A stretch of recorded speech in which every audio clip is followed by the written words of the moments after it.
প্রাপ্ত গোপন সংবাদের ভিত্তিতে আমরা মাদক দ্রব্য অধিদপ্তর এবং এপিবিএন 14 যৌথ অভিযানে আমাদের সম্মানিত পুলিশ সুপার সুদীপ্ত রায়ের নেতৃত্বে আমরা রোহিঙ্গা ক্যাম্পে 9 নম্বর ক্যাম্পে আমরা অভিযান পরিচালনা করি। অভিযান পরিচালনা করে আমরা 20,000 পিস ইয়াবা এবং 10 গুলি সহ আমরা 2জন আসামিকে গ্রেপ্তার করতে সক্ষম হয়েছি। তারা পরস্পর হলো ভাবি এবং দেবর। তারা দীর্ঘদিন যাবৎ এই রোহিঙ্গা ক্যাম্পে শত শত যুব সমাজকে নষ্ট করে ফেলছে এবং তারা মায়ানমার থেকে বিশেষ করে এই কাট ইয়াবা এনে এবং তারা পাইকারি এবং খুচরা ব্যবসা বাণিজ্য করে আসছে এবং তাদের সাথে অবৈধ অস্ত্র রয়েছে মনে হয়েছে, কিন্তু আমরা গুলি পেয়েছি।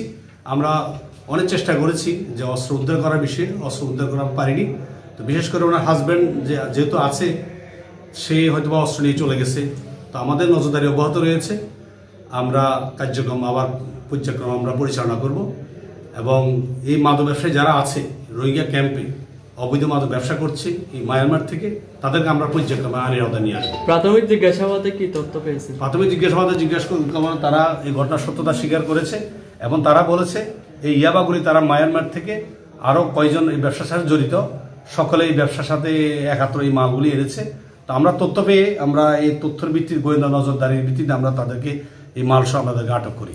আমরা মাদক দ্রব্য অধিদপ্তর কার্যক্রম এটা আমরা তদন্ত করে দেখব এর সাথে কারা জড়িত, এই মালক উৎস কোথায়, কোথা থেকে মাল আসলো, এটা বিস্তারিত আমরা পরবর্তীতে আমরা তদন্ত সাপেক্ষে এটা বিস্তারিত আপনাদেরকে আমরা জানাতে পারবো। কিন্তু আমরা প্রাথমিকভাবে আমরা এই অস্ত্র গুলিগুলি পেয়েছি এবং গুলির উৎস কীভাবে আসলো, কি তারা ব্যবসা করছে না অন্য কোনো কাজে ব্যবহার করছে নাকি মাদক প্রতিরোধ করার জন্য কোনো উদ্দেশ্যে তারা ব্যবহার করছে, এই বিষয়ে এখনও জানা যায়নি। তবে তদন্ত সাপেক্ষে এটা পরবর্তীতে এটা আমরা জানবো, এটা জেনে আমরা আপনাদেরকে অবহিত করব।